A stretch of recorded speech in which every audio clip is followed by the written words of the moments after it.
I always told everybody in the interview though, if y'all call my name, it's amazing. But if you don't and you give me a chance, you call my name after that draft and call me and say, listen, we're gonna put you on a G League or a two-way, I'm gonna celebrate like I'm number one. Cause I just needed an opportunity. That's all I needed. I just told them I just needed one opportunity. And a steal by Alvarado.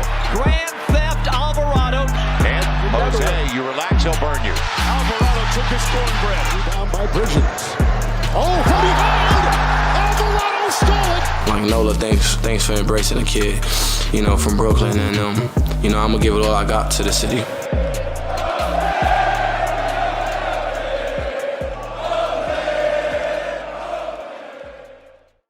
Everyone loves a good underdog story. Someone who got it out the mud and achieved success that nobody thought was possible.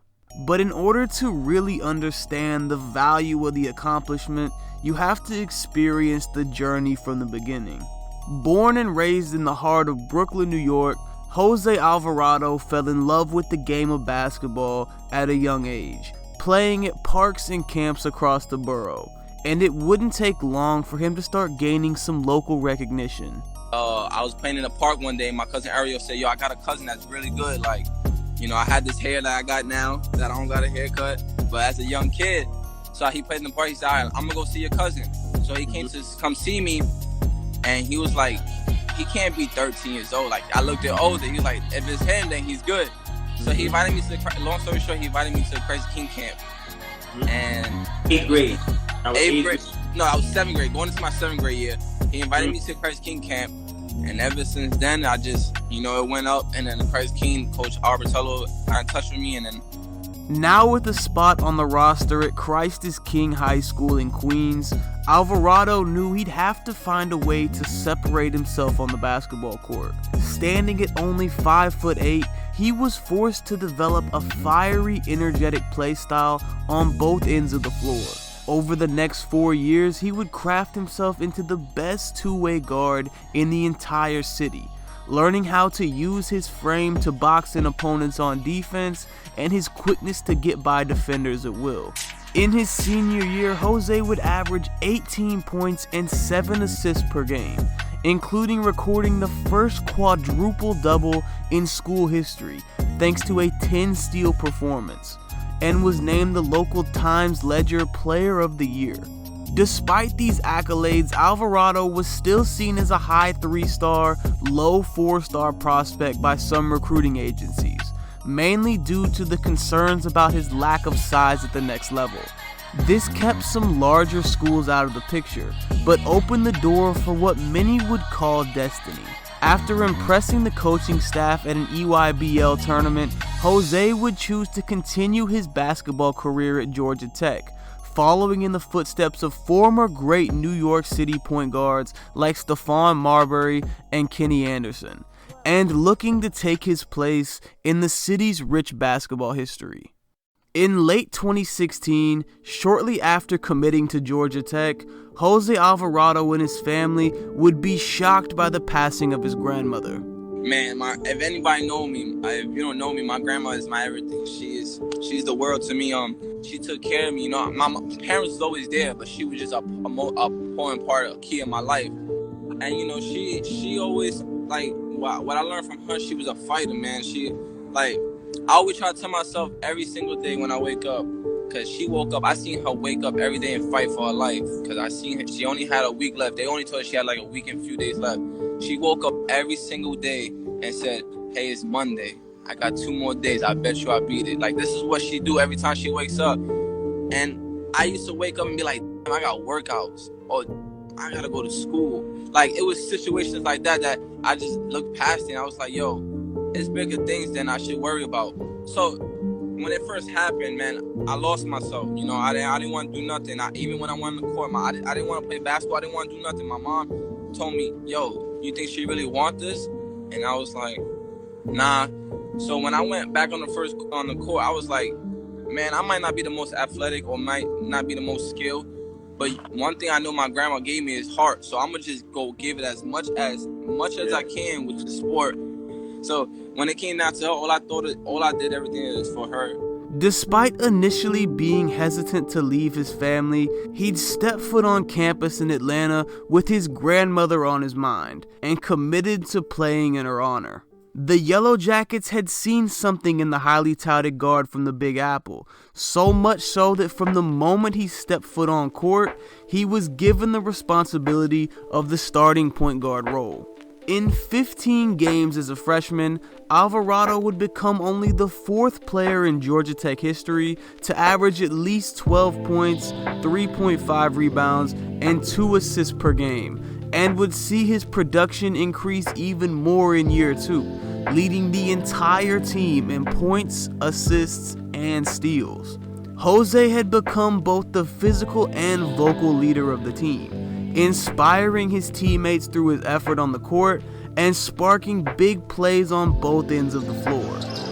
Deep three, Alvarado to beat the shot clock, and it goes. Are you kidding? That's from Brooklyn. Yeah, he got a little something to play. Could be standing for a while. Alvarado up for Banks with one on. By his junior year, Alvarado had developed into one of the most feared on-ball defenders in the ACC, something that was on full display when he made away with a school record 9 steals in a victory over NC State.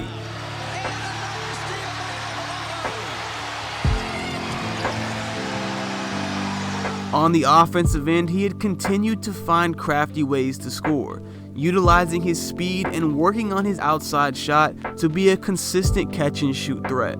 These combined efforts would all pay off entering his senior year as a Yellow Jacket, with Alvarado putting up 15 points, 4 assists, and 2.8 steals per game, on his way to being named the ACC Defensive Player of the Year. I just hate, when I said this before, I just hate when they look at me when they score, or when they, pump their chest like me, and I just don't like that personally. I take it I take it personal, and I'm just every day I'm gonna come in and try to be the best defender on the floor, trying to shut down the best player, that's just my mindset every game. Alvarado would play a key role in leading Georgia Tech to historic success, knocking off future NBA Rookie of the Year Scotty Barnes and Florida State to win the school's first ACC championship since 1993.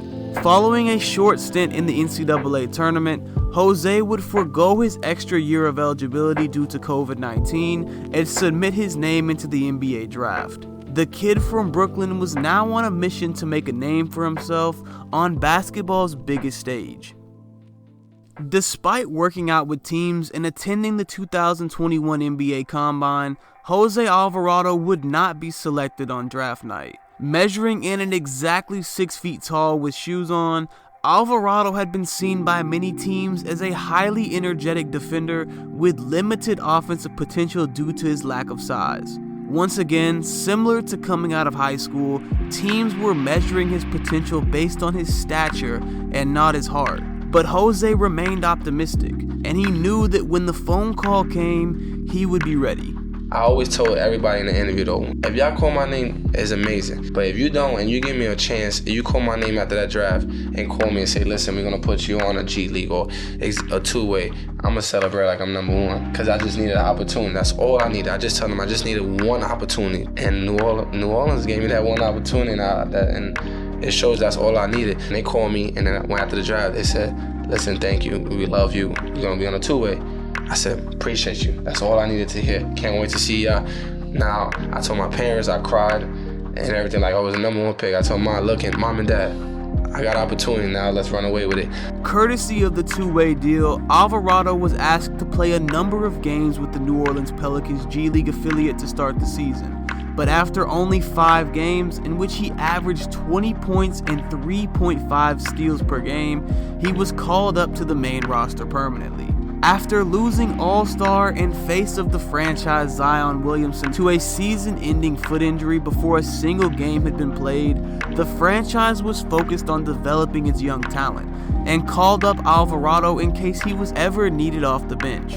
Throughout the first 2 months of the season, Jose would only see the court for 38 minutes total in 8 games, sitting out 21 games via coach's decision. However, as the new year rolled around, Alvarado would continue to impress the coaching staff in his brief time on the floor and in practice, and began to carve out a role in the rotation thanks to his defensive presence and IQ on the floor. The results of this effort were the most notable on January 20th, 2022, when as the Pelicans traveled to New York City to take on the hometown Knicks, Alvarado was given his biggest opportunity of the season in front of the city that had raised him. 2 rings, and then last year with Phoenix. Now the steal by Alvarado, and he takes it all the way. Quickly defended by Alvarado, who comes up with the steal. Good sleight of hand. Alvarado from 3. You're a two-way player. You've worked so hard for this moment, and to get to have it in front of your home crowd and all your friends and family. What was the culmination of this journey like tonight for you? Oh, man, I don't know how to say it, man. Just seeing my parents, you know, with my jerseys and all the folks that came out to see me, man, it means a lot. Like, if you would have told me this, it happened 5 years ago, I wouldn't believe it. But now that it's just like a dream come true. And, you know, it's crazy. I'm at the Garden now, and I'm doing an interview with y'all. And my peoples is right there. Like that, you can't make that up. And, man, it's just a great win for us. And I'm just so happy, man. Y'all don't understand how happy I am. As Jose continued to gain the trust of the coaching staff, he also began to gain the loyalty of the Pelicans fan base, who immediately loved the effort and intensity that Alvarado played with nightly. After New Orleans had acquired all-star CJ McCollum from the Blazers for Josh Hart, Alvarado became a key member of the team's rotation, going on an impressive 10-game stint in March. Playing over 23 minutes per game during the stretch, he would have some defining performances, including a 16-point, 10 assist, and 6 steal game against the Rockets, and dropping a season-high 23 points and 5 assists against San Antonio. That being said, his greatest impact on games couldn't always be seen in the box score, as the hustle plays and momentum-shifting dirty work proved to be a valuable piece of the culture in New Orleans. Not only was this noticed by other players in the locker room, but also by the front office. And on March 28, 2022, Alvarado would sign with the Pelicans on a 4-year, $6.5 million deal.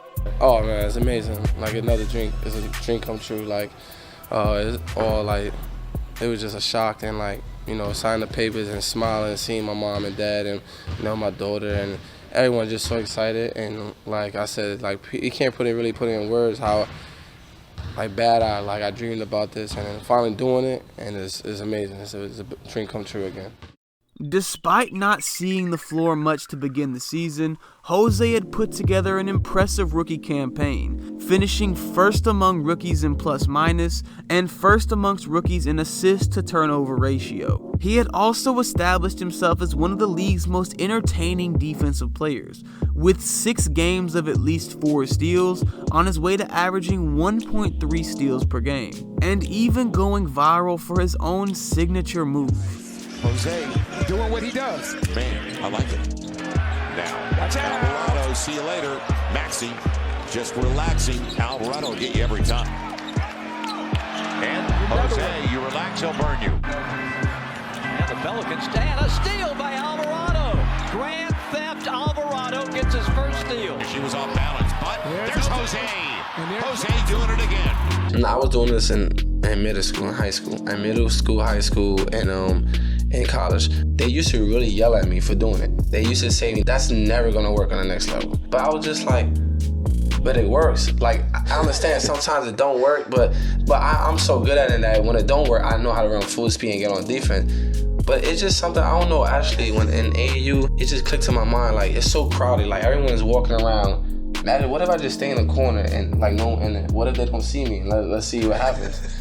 So like, it was just like, I blend in with the crowd, and you know, it's so loud, no one's gonna be like, ah. So once he started dribbling, I was like, I could get it, I could do this. As the Pelicans continued to win games down the home stretch, they would secure the 9th seed in the West, giving them a spot in the NBA's play-in tournament for the postseason. Knowing they would have to win back-to-back games in order to make the playoffs, New Orleans would show up big against the Spurs, including an inspired performance by Jose Alvarado that would help the team secure a victory. After a close 4-point win in the second game against the Los Angeles Clippers, behind a big 30-point performance by Brandon Ingram, the Pelicans would secure their first playoff berth since 2018. Matching up with the number 1 seeded Phoenix Suns in round 1, many people thought that the Pelicans posed little threat to the defending Western Conference champions, but they would put up a fight during the series. Thanks to the 1-2 punch of CJ McCollum and Brandon Ingram, the Pelicans were able to steal 2 games. Alvarado would be given an even bigger role in the postseason, with his minutes rising to almost 20 per game, and with the rookie being given the task of trying to lock up one of the players that he had grown up idolizing. Yeah, exactly. Chris Paul looked up to him like basically since sophomore year of high school, and I love how he went about his game. He works so hard, works extremely. He's under 6 foot, 6 foot, just like me. So I try to almost mock my game for him because like I said, I'm not flashy. I just get the job done. This team really started to believe and grow up. He's a rookie. Look at him knocking the ball away, and that's a violation on Paul. A rebound by Bridges. Oh, from behind! Alvarado stole it. Jones will finish him off. 8-point game, 4:40 to go. Paul just about lost it. Alvarado continues to tangle with him. He's one of the best guards out there, right? You know, it's all up. No disrespect, but I'm going to be there. Like, I ain't running away from no smoke. You know, it's all about basketball, nothing personal. I'm going to stand on my own, and, he want to see how he want to see it. It's all good, but like I said, I'm going to do my part. Just pick up full court, try to steal the ball from him, and make the game a little difficult for him.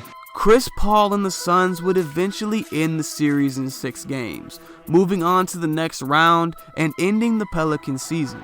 But the spark lit by this postseason run had created a new identity for New Orleans. Alvarado had been embraced by the franchise and the city, and alongside teammate Herb Jones, the only rookie to compile more steals than Alvarado during the regular season, they had been able to put the pressure on one of the best teams in the NBA.